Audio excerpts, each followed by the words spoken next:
Hello,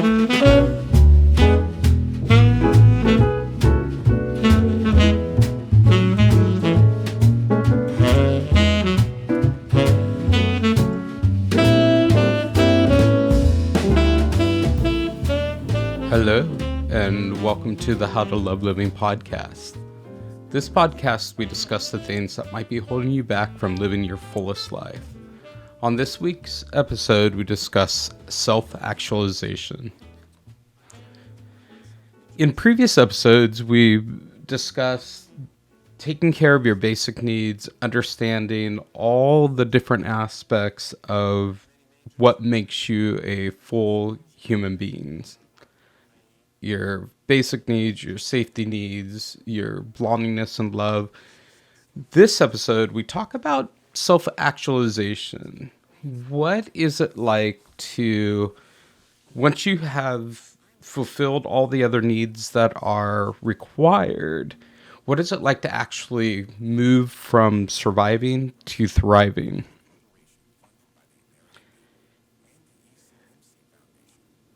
I think that when you look at thriving, there's a lot of different aspects of it that can be confusing. And the reason for that is I don't believe there are going to be moments where you're just going to be in this euphoric place.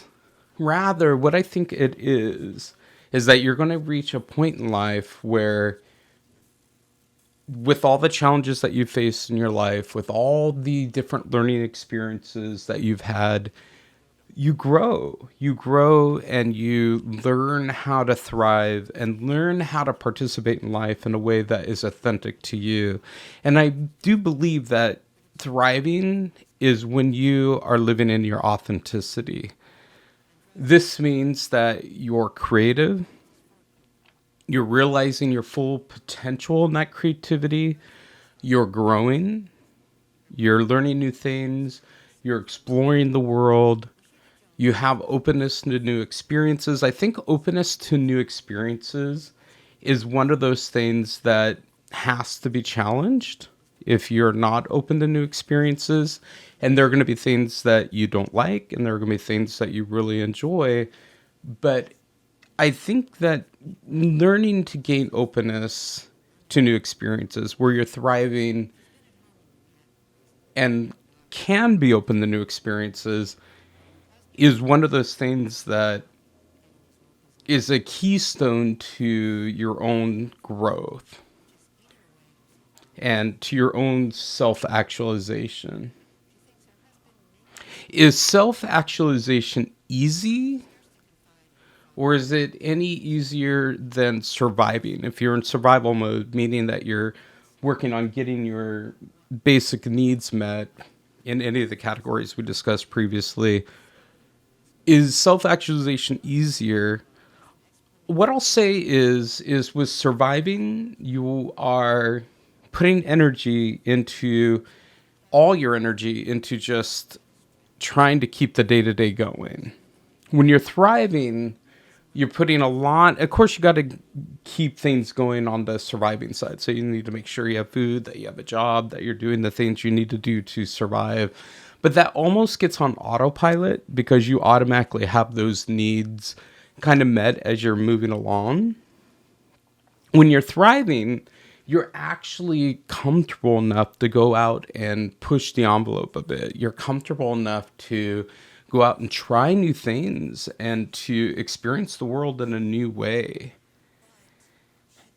And if you're struggling with any of those aspects, in being creative, in, wanting to be and participating in new experiences, that's where you want to go back and take a look at where there might be deficiencies and start getting a to-do list together of, okay, I want to work on this. I want to work on this. I have, examples being I have trouble trusting others, or I feel like I'm just so stressed out because I got to make sure I work my 3 jobs and, make sure I have food on the table, or, all my energy goes into my kids.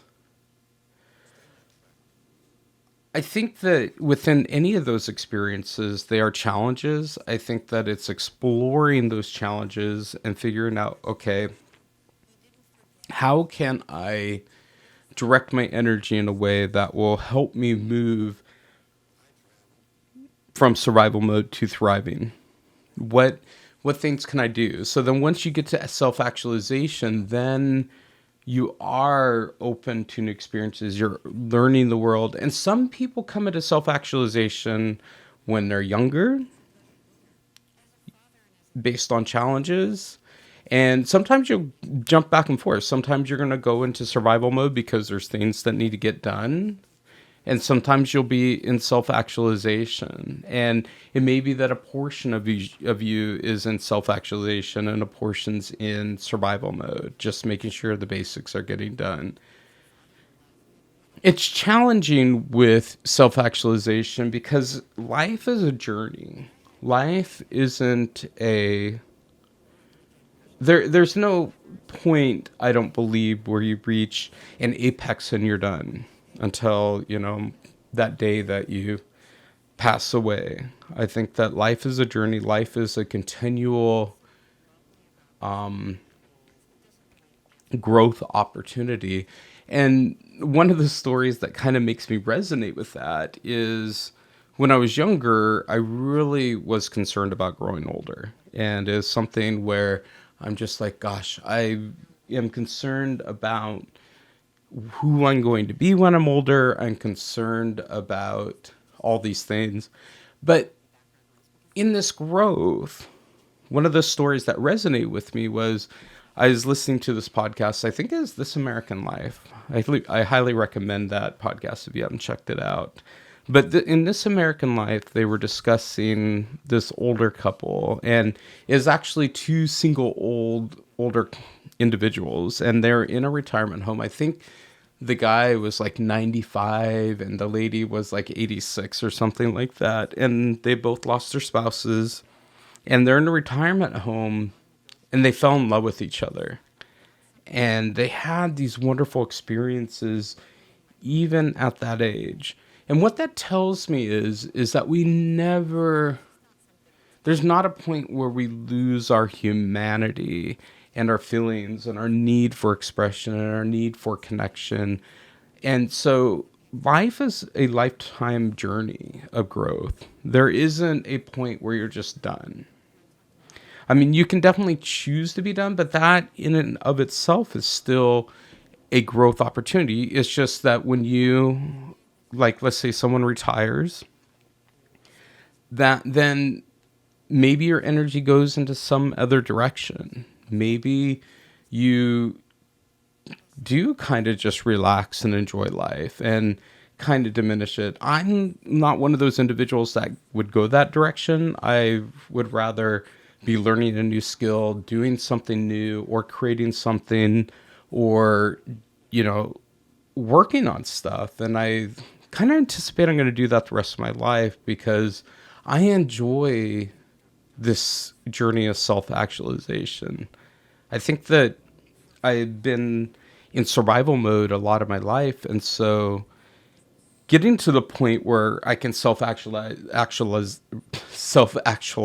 where I can actually sit down and start working on hobbies, actually sit down and explore the world, actually sit down and see who Jeremy is.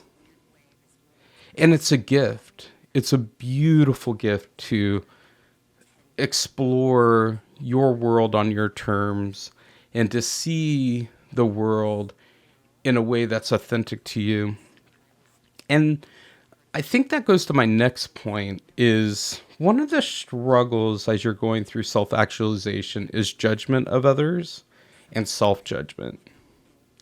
And I do believe that's one of the biggest struggles that we have as humans in self-actualization is realizing our full self and overcoming our judgment and the judgment of others. There's no right way to do something. There's more correct ways, meaning that someone has come previously to whatever thing you're working on. Is it an instrument? Is there, you know, is it writing a book? Is it traveling? Certainly, humans have come up and either perfected to what we have now, that skill set, or they've done that before.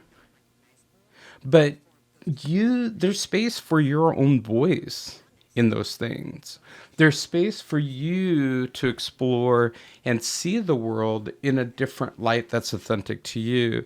That yes, these rules are useful as you go on that journey, but they shouldn't define you. I think that if you think about the greats in history, yes, they built upon what others have built upon, but then they pushed the envelope. They did something new and different that was authentic to them. They seen the skill in a different way, or they brought something new to the table. And so I would argue that it's actually good for you to be authentic to yourself and for you to experiment and do something that's just out of the norm to whatever thing you're working on and live a little, disrupt a bit. And it's difficult because as humans, we really want to please others. We really want to sit down and make sure that the things we're doing, that others approve of it or they like it. But I'll argue that it's a losing battle if you're gaining the approval of others, if that's what you're working towards. So let's say that you're making a sweater. If you're just picking colors that you think others would like, is that exploring the world in a way that's authentic to you? Or is that exploring the world in a way that's authentic to others? And so I'll argue that it's finding your authenticity, being open to that voice inside of you and experimenting and seeing what things and what parts of life are out there that will give you an authentic experience with it. And of course, we have peer pressure from ourselves, peer pressure from our peers, our spouses, our children. But find those instances where you can really be authentic to yourself. And your authenticity is not going to be mine. And that's what's beautiful, is in self-actualization and in this moment where you can be creative and where you can realize your full potential, do the things that are authentic to you and establish your limits. Be happy with the limits that you establish, and if you feel comfortable pushing them, push them. Now, what I'll say though is sometimes I think that your mind can go towards, well, if I'm in such self-actualization, I'm in bliss, and there's no hard work, and there's nothing I really have to do other than just be blissful. And that's not the reality. The reality is that you're taking energy that you're using for surviving. And of course, there's still needs that you're trying to meet, so you have to do those. You're taking that energy and reapplying it into things that will help you self-actualize. So maybe it's practicing an instrument. Maybe it is pushing yourself to go to a foreign country that you haven't visited. Or maybe it's taking more smaller incremental steps. Maybe it's going out and getting your passport and imagining visiting another country. Maybe it is going through and challenging a norm that you're frustrated with in small ways to just have that moment of authenticity to yourself. You're a beautiful human being. You bring things to this planet that are different, and to humanity that are different than other individuals. None of us are exactly alike. And I think it is the beauty of our individuality, especially when we can get from thriving to self-actualization, that really builds our character and really builds how we contribute to the world. And your self actualization and my self actualization points may not be something that, you know, when you look at me, you may not look at me and go, well, Jeremy, I don't like what you're doing. I'm like, well, I'm not looking for approval. If you like it, then that's awesome. If you don't, then there's something else I'm doing probably that you would like. And that is okay. It's okay to do the things that are authentic to you. And it's okay to just be in that place where you can be safe.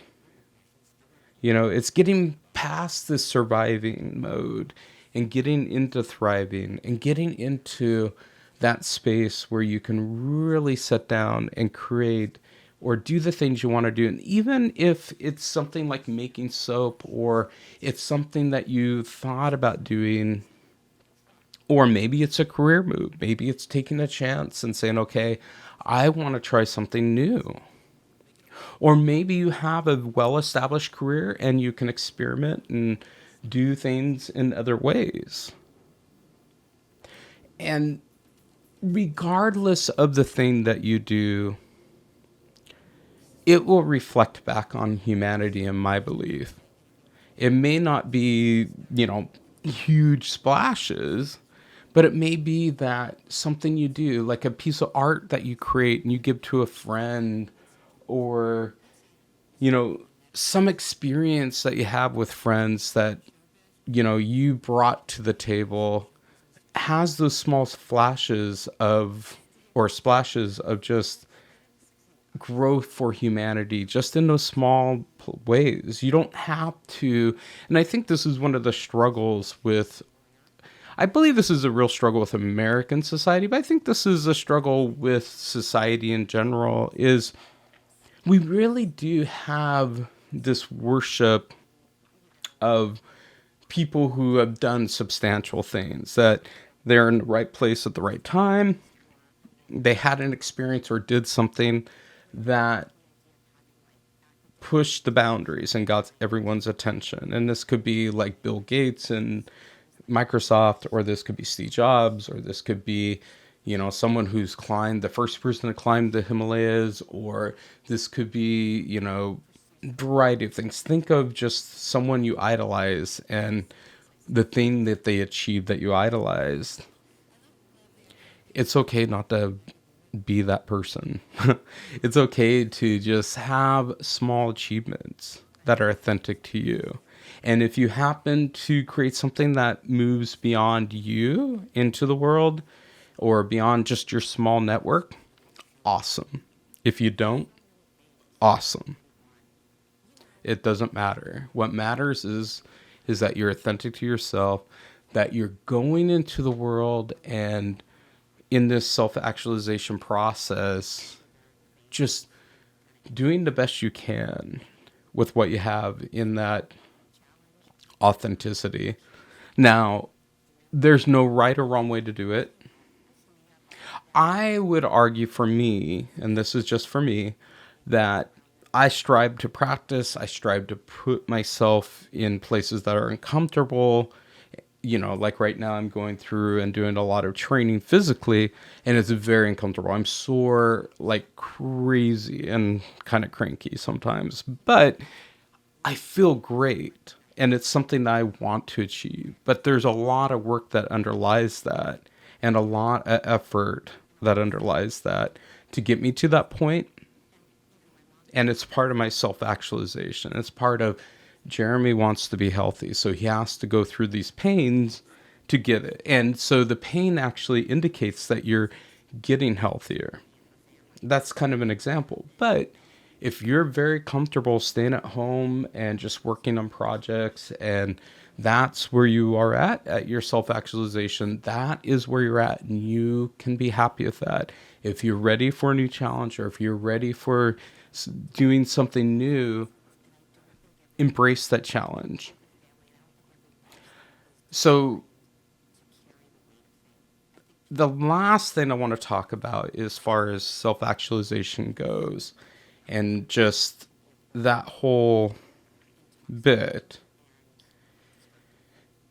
is be patient with yourself.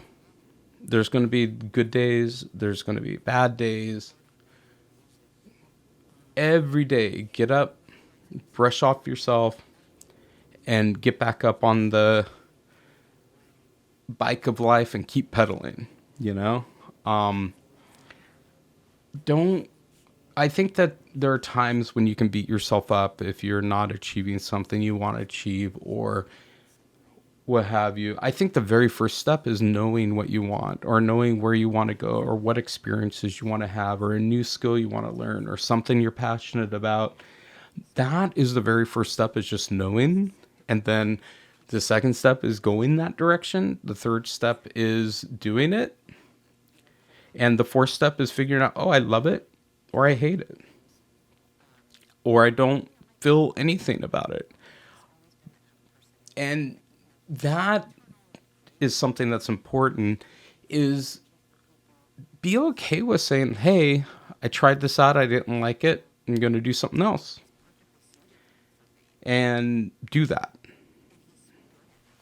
If you don't like it and you keep going down that road, then do that. But I would argue go in the directions that are authentic to yourself. Like, just if you're a creative person or if you're a visual person and you love photography, like I really love photography, I love doing video work, I love the creative aspect of it, embrace that. Go that direction. But if you're more into doing creative things with knitting, or if you're more into music, or if you're more into reading really fantastic books, go that direction and embrace that and thrive and just be in that space and embrace it and just love it. And just know that as you navigate through this, there isn't going to be one thing that you're going to love and that's it. There's going to be multiple. I mean, if you look at, I was watching a documentary yesterday on Leonardo da Vinci, and Leonardo was deep into art. So he created a lot of art. He's deep into human physiology, understanding how, humans' bodies looked and how they functioned. He is deep into perspective and understanding all the different aspects within that. There's a lot of scientific underlying to that he was kind of on the breaking edge of. He was very curious about the mechanics. He's into sculpture. You don't have to be locked into a few things. You don't have to say, well, I'm just going to be this linear person, but you don't have to not be that person. Like, if you like one thing and you're really, really good at it, embrace that. But if you like multiple things, do the multiple things. You may come in and out. Like, I was doing a lot of painting for years. I don't have the space right now, but I do want to get back into painting. But I went really digital. So now I'm doing a lot of digital art. I'm doing a lot more stuff like this podcast that's very different from painting. But it's stuff that still interests me. It's stuff that I am wanting to do. And that's kind of the last point I want to make, is if you really love something that someone's doing and you really do appreciate it, I think, one, let them know that you love the work they're doing. I think those affirmations puts positive energy in the world, and it helps that person grow spiritually as they're going through their creative processes and their self-actualization. The second thing too then is, if you love and appreciate their work, you don't have to do their work. Like, you can love something and not ever do it. Like, I love movies, but I'm not ever going to do a movie. I can love the symphony, but I don't want to be in the symphony. I can love ballet, but I'm never going to want to do ballet. And so just understand that just because you love something and you appreciate it, you don't necessarily have to go that direction. But there may be things that just like brighten inside you. So when I watch BB King play the guitar, there is something that just lights up inside of me that, and so that's what I wanted to learn. I wanted to learn to play the guitar, and I wanted to learn to play BB King style. Am I going to be exactly like BB King? No. Am I going to be a professional guitar player? No, I don't want to be. I want to have that as a hobby. I want to have that as something that I can do. And if friends get to enjoy that a bit, or if I put stuff on YouTube, or if I share it with the world in some way, awesome. And if it's just me practicing my music and just being in that space where it's a meditative space, awesome. That's life. And that's the beauty of life, is there is no right or wrong way to do things. There's just what is authentic to you. And if you are seeing someone who's doing something beautiful, let them know. Give them that feedback, because that builds their energy. And then when you get that feedback, it builds your energy. And that's what I have to say about self-actualization. That's pretty much it. So thank you for listening. If you have any feedback, let me know. Message me at contact@howtoloveliving.com or reach out on the website. I'm still working on the YouTube stuff, so that is a process. I'm very patient. Time seems to be getting away from me sometimes, but it's still, one foot in front of the other. Just keep plugging along, keep trying, and that's the way it works. There's no right or wrong answer with this. We just got to keep trying, keep making efforts, plan, get collaborative, and just enjoy life. Like, enjoy the magical journey of self-actualization. Well, thank you for listening, and I will talk to you next week. Bye.